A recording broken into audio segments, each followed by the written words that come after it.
meet you, Miss Silverton. You too, Miss Johnson. My name's Wilton, John Wilton. My brother's the doc here in Sweetwater. It's a pleasure to meet you, sir.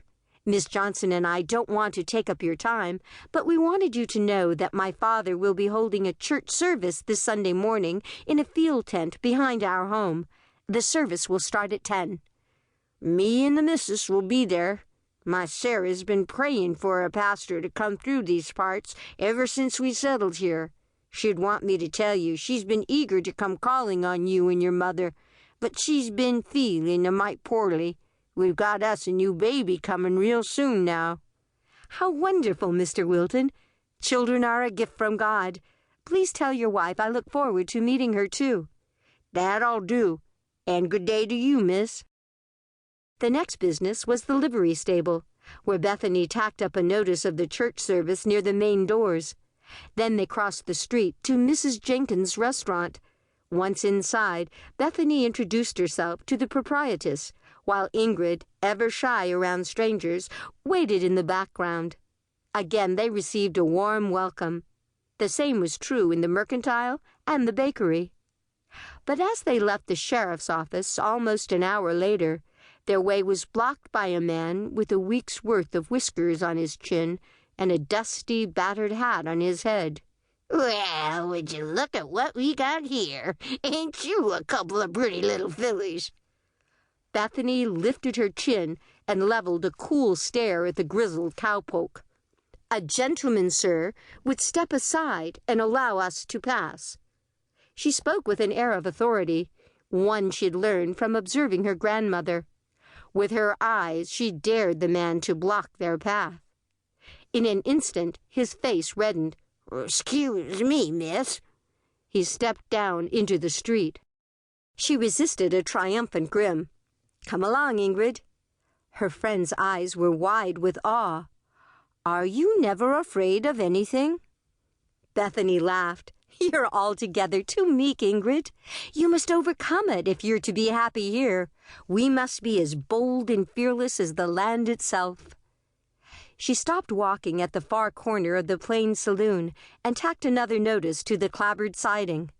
The noise coming from inside was louder than ever. Twice she glanced toward the door, battling an almost irresistible temptation to peek inside and learn the cause of so much merriment. But of course she couldn't do anything so unbecoming. She might relish her many new freedoms, but as a preacher's daughter, she had to be mindful of her position. Besides, Ingrid would go straight to the Reverend if Bethany did anything so brash as look inside a saloon. She turned from her task, ready to head for home, then stopped when she felt the hem of her dress catch, cringing as she heard the tearing of fabric. This was one of her favorite dresses, a gift from her Philadelphia cousin, Beatrice Worthington. She'd taken great care of it, and if it was ruined, she would be heart-sick. There would be no replacing it in Sweetwater. "Allow me," a deep voice said. She glanced over her shoulder in time to see a stranger bend down to free her skirt from the troublesome nail. When he straightened, she found her head tilting backward, ever backward, in order to look him in the face. He was over 6 feet tall, with broad shoulders, lean but exuding an aura of power.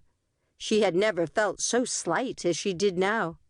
His features were boldly spaced, his skin dark, his jaw smooth and square. Blue-black hair brushed the collar of his shirt.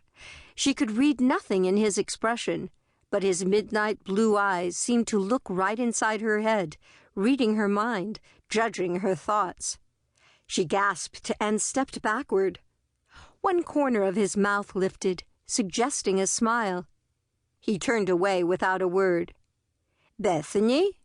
Ingrid's hand clasped her arm. She took another step back, her gaze still on the man. "Look at this, Hawk." A second cowboy, one Bethany hadn't noticed before, pointed at the notice she had tacked on the wall. "They're starting a church here in Sweetwater. We're going to get civilized. You going to come to the service on Sunday?" The man named Hawk looked behind him, his enigmatic gaze meeting Bethany's once again. She held her breath, awaiting his reply.